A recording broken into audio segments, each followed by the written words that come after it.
کئی دنوں سے مجھے وہ میسج میں لکھ رہی تھی، جناب عالی حضور والا، بس 1 منٹ مجھ سے بات کر لیں۔ میں 1 منٹ سے اگر تجاوز کروں تو بے شک نہ کال سننا۔ میں زیر لب مسکرا کے لکھتا، بہت بیزی ہوں، ابھی نئی نظم ہو رہی ہے۔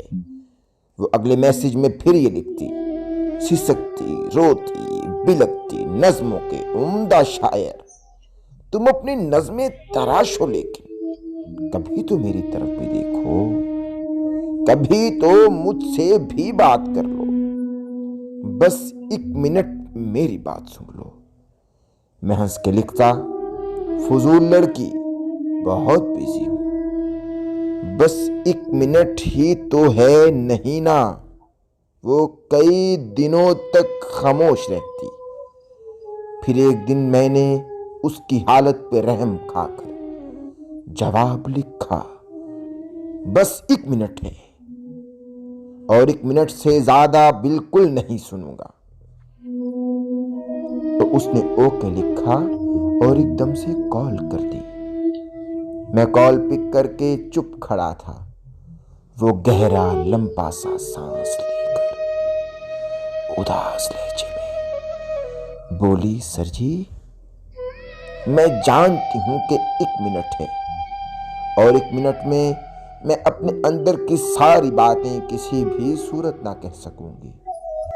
سلگتی ہجرت زدہ رتوں کو اداس نظموں میں لکھنے والے عظیم شاعر، خدا کی دھرتی پر رہنے والے اداس لوگوں کا دکھ بھی لکھنا، کبھی محبت میں جلتے لوگوں کا دکھ سمجھنا، کبھی کسی نظم میں بتانا جنہیں تمہاری رفاقتیں ہی کبھی میسر نہیں ہوئی ہیں، جنہیں تمہاری محبتیں ہی کبھی میسر نہیں ہوئی ہیں، کبھی جو محرومیوں کے موسم بہت ستائیں تو کیا کرے وہ، کبھی جو تنہائیوں کی شامیں بہت رلائیں تو کیا کرے وہ۔ ابھی تو آدھا منٹ پڑا تھا مگر وہ لائن سے ہٹ چکی تھی۔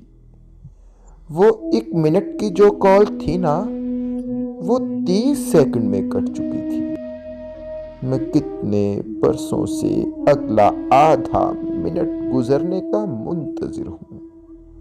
وہ نرم لیکن اداس لہجے میں بات کرتی، اداس لڑکی میری سماعت کے ادکھلے در سے یوں ہی اب تک لگی ہوئی ہے، ہٹی نہیں ہے، بہت سے سالوں سے چل رہی ہے۔